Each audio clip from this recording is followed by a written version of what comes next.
সবাইকে, সবাই কেমন আছো? আশা করি সবাই খুব ভালো আছো আর আমিও অনেক অনেক ভালো আছি। তো আজকে এখন বাজে সকাল 9টা, ঘুম থেকে উঠে ব্রাশ ট্রাশ সব হয়ে গেছে।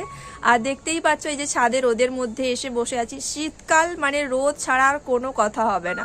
তো যাই হোক, আজকের ব্লগটা এখন থেকেই শুরু করছি, তো তোমরা প্লিজ ভিডিওটা কন্টিনিউ দেখতে থাকো। ছাদে বসে রোদ খাচ্ছিলাম আর মা অনেকবার করে ডাকছিল যে খাবি আয় খাবি আয়। কালকে রাত্রিবেলা ফুলকপির চপ হয়েছিল, তো সেগুলোই ছিল। মা বলছিল যে একটু মুড়ি খেতে। তারপর আমি ভাবলাম যে একটু পরে মুড়ি খাবো, আগে এই জিনিসটা খাই। এটা কি তোমরা আদৌ কখনো কেউ খেয়েছো? আমি তো আগে কখনো খাইনি। এটার নাম হচ্ছে সস নিমকি। আমাদের চণ্ডীপুরে একটা ছোট্ট দোকান আছে, সেই দোকানেই পাওয়া যায়। মানে নিমকির সঙ্গে অনেক রকমের স্যালাড দিয়ে, ধনে পাতা, তারপর চাটনি টাটনি, সস টস দিয়ে একসঙ্গে মিক্সড করে দেয়। আর যেই পরিমাণটা তোমরা আমার প্লেটে দেখতে পেলে, এতখানি দিয়েছি মাত্র 10 টাকায়। কালকে আমি আর বাবা সন্ধেবেলা বাজারে গিয়েছিলাম, তো কালকে নিয়ে এসেছিলাম। আর কালকে ফুলকপির চপ হয়েছিল বলে মুড়ি খেয়েছিলাম, এটা আর খাইনি, রেখে দিয়েছিলাম। তাই জন্য সকালবেলা উঠেই একদম লেগে পড়েছি খাওয়ার জন্য। আর যেই স্যালাডগুলো দিয়েছিল ওগুলো একটু স্মেল আসছিল, আসলে কালকে রাত্রের তো।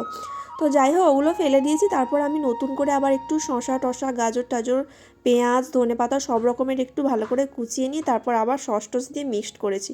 আর দারুণ খেতে হয়েছে। এতগুলা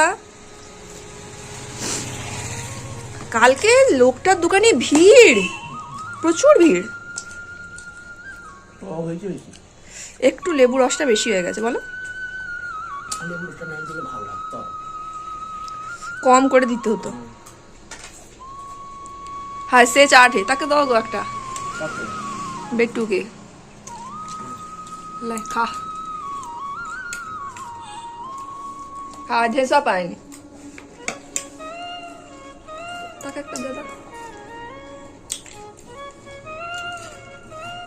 সে খায়নি, তার ভাল লাগেনি মনে হয়, দেশা পড়ে আছে।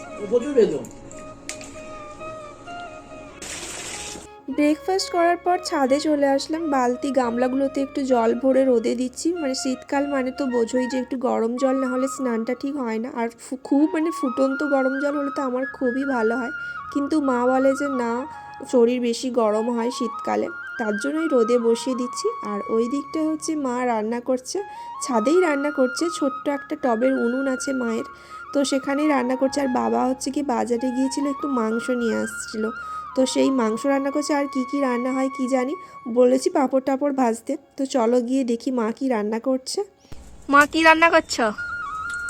চিকেন, মাংস রান্না হচ্ছে এইদিকে।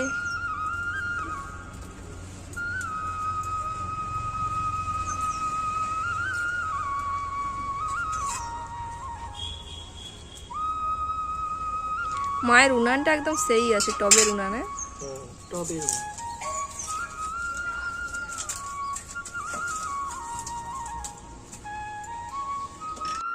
রান্নাবান্না সব কমপ্লিট হয়ে যাওয়ার পর স্নান করে খেতে বসে গেছি। আর আজকের মেনুতে ছিল মুগের ডাল, আর ছিল বেগুন ভাজা, আলু ভাজা, আর ছিল মাংস, আর চাটনি ছিল। চাটনিটা আজকে হয়নি, চাটনিটা হচ্ছে অনেক দিনের, মানে 4-5 দিন আগের, ফ্রিজে ছিল তো সেটা বার করে নিয়েছি। আর সঙ্গে ছিল এই যে পাঁপড় ভাজা।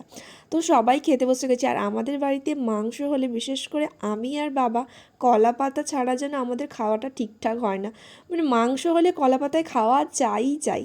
কলা পাতায় খেলে যেন একটা আলাদা তৃপ্তি লাগে। আরও সেই আগে আগে আমি ছোটোবেলাতে যখন কারো বাড়িতে খেতে যেতাম, মানে নেমন্তন্ন বাড়িতে, তখন কিন্তু শাল পাতাতে খাওয়ার পরিবেশন করা হতো। এখন তো শাল পাতা উঠেই গেছে। তো যাই হোক, আজকের ব্লগটা এখান পর্যন্তই। চলো টাটা।